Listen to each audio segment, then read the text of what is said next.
Chairman Carr, in 2022, you tweeted, "Political satire is one of the oldest and most important forms of free speech.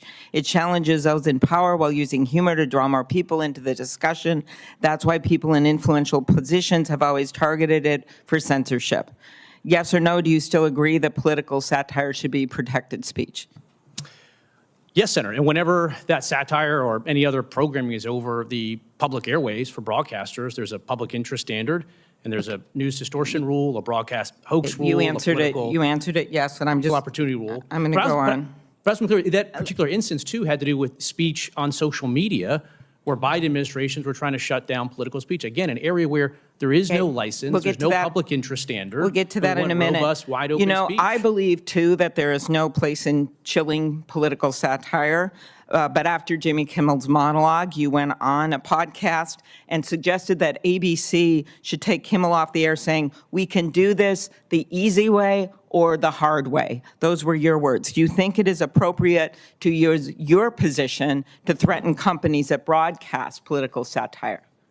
I think any licensee that operates on the public airwaves has a responsibility to comply with the public interest standard, and that's been the case for decades. I asked if you think it's appropriate for you to use your position to threaten companies.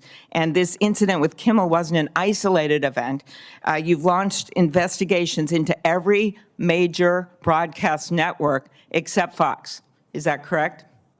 I don't know if that's true or not. We do have investigations going on NPR and PBS. We have a number of investigations that are ongoing. I think if you step back over the years, I think the FCC has walked away from enforcing the public interest standard, and I don't think that's a good thing. Okay, you brought up social media. So do you think it's appropriate for after a horrific murder and the stabbing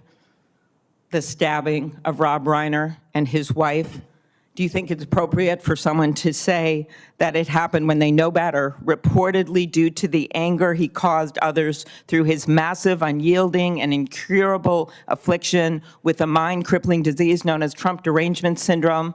He was known to have driven people crazy by his raging obsession of President Donald J. Trump, with his obvious paranoia reaching new heights.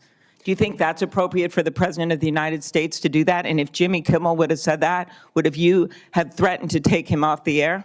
Senator, look, Democrats on this dais are accusing me of engaging in censorship, and now you're trying to encourage me to police speech on the internet. I'm simply not going to do it. I'm just asking you. These are the kind of words. I think they are cruel. I think they hurt President Trump to say that kind of thing. I think it hurts him with trust from the American people. But this is the kind of stuff that's going on right now, and yet you are going after broadcast stations, except for Fox, and making threats. Senator, we are applying the law. Let's step back.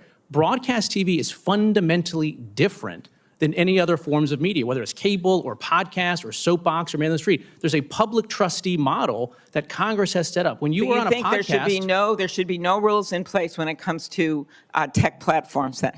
I think there's no public interest obligation. There is no license. Do you think we should change the laws? Here's one. Last week, President Trump came out with this dangerous and likely illegal AI rule that preempts all the states from doing anything to try to save people, whether it is kids that are being exposed to content they shouldn't see, or fentanyl, or political videos that are lies. So do you think Congress has the authority to preempt state laws, or do you think President Trump and the agencies, like yourself, have the authority to preempt state law when it comes to the internet and safety with AI? Well, when it comes to AI in particular, there's an executive order. It asks the FCC to initiate a proceeding. We're going to initiate a proceeding. We're open-minded on where that goes. But look, if you want to step back and talk about weaponization, we saw that for 4 years in the Biden administration. Senate Democrats, including Democrats. Joe Biden is no longer president. You are head of the FCC, and Donald Trump is president, and I'm trying to deal with this right now. So I would ask you, Ms. Gomez, what are the risks of the commission trying to preempt state laws, particularly when there are no federal guardrails, because our colleagues, despite some good efforts, refuse to pass any kind of even minimal rules when it comes to AI? What are the risks of the commission or a president then trying to preempt state laws that can legally put state laws in place? Thank you, Senator.